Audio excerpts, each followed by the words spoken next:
Hello, welcome to Labor News at Work. Today is January the 16th, 2025.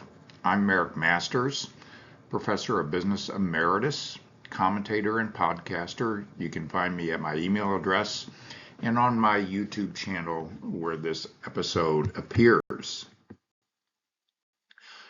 Today we're going to talk about several things, including unionizing at Wells Fargo, major strikes, the settlement between the Longshoremen's Association and the United States Maritime Alliance, and remote work, some competing views among executives that are reflected among the more general populace as regards whether the company should impose return to office policies at this point in time. Union organizing at Wells Fargo. This was brought to my attention recently by an article that appeared about J.P. Morgan introducing its return to office policy and a group of workers there reaching out to workers at Wells Fargo who have formed unions in certain parts of the company to get their advice on how to do so because of their concerns about return to office policies. According to the National Labor Relations Board, workers at Wells Fargo have won recognition in 24 sites, various states and cities. Wells Fargo is a company that employs globally about 217,000 employees. Its workforce is overwhelmingly non-union and also white collar. And what I prepared is a list of those sites that have voted to form a union, a bargaining unit, if you will. And negotiations are now underway between a national group representing these 24 sites and Wells Fargo. These negotiations commenced in November of this year. I don't have many details about those, but if anybody wants to share information about that with me, I'd appreciate it very much. I'm going to follow this development pretty closely. You can see the various locations. Most of them are banking sites, retail banking sites that have been organized. A very small number of employees in total and at each site are involved, with the most being 48 employees at a St. Louis Park in Minnesota site, which is a little bit of a different type of bargaining unit in that it involves a different set of employees from the other 23. In total, 192 workers, which is a very small fraction of the total number of employees at Wells Fargo, have voted to be represented by a Wells Fargo Workers United group that is affiliated with the Communication Workers of America, one of the largest unions in the United States. This is a little bit of information from the National Labor Relations Board on the site that voted by 21-16 at St. Louis Park, Minnesota, to be represented. What is different about this group of employees is that it includes full-time and regular part-time investigations associates, investigators, senior investigators, and lead investigators in the company's employer's conduct management intake team.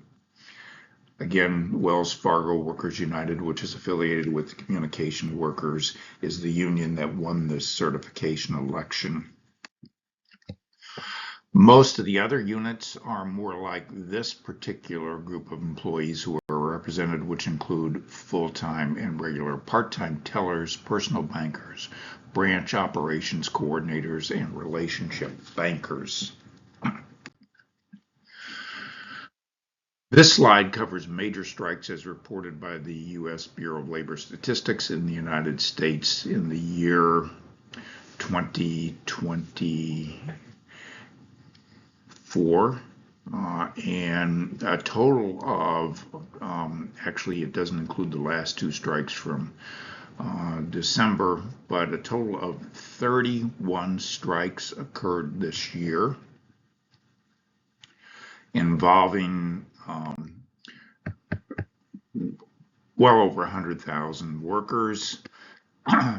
But in comparison to previous strikes that have occurred over time, if you look back at this chart, which reports selected years up until 2010, and then the number of major strikes between 2010 and 2024, you can see that the strike activity, even though at 31 major strikes in 2024, is relatively small in comparison to those which occurred in the 1950s, 60s, 70s, and even the early 1980s.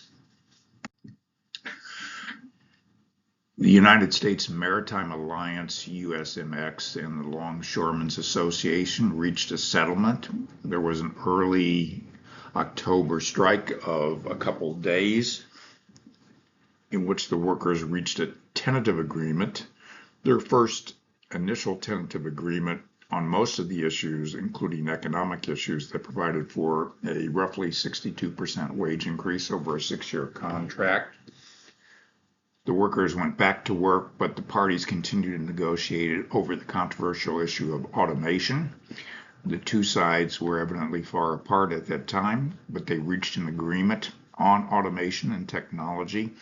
They have not released the details of that. I'm very interested in seeing what those details are so that we can compare the provisions of the new contract tentatively agreed to, which is under ratification vote by the union now, and to the previous contract to see what kind of changes were made and whether the employers were able to get some relaxation and restrictions on the introduction of automation. There's a major issue brewing in the news and in workplaces over remote work versus return to office policies. There are competing views. I highlighted two CEOs' statements which reflect these competing views. For those of you that are in workplace situations like this, which is a good sizable number of people, this is understandable. My personal take is that management, although it's concerned about productivity and issues like that, it's more about management control.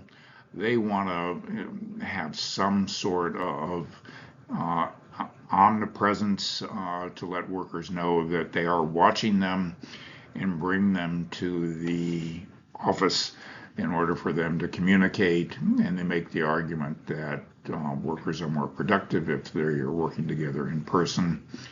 I think that may be true in some cases. I'm not certain it's true in all cases, and there are costs to having people return to office. But again, I think this is basically about management control. I'd invite your comments on this and other issues that I raised in this episode. Thank you, and there's a little bit about me for you to get more about my background, my interests, and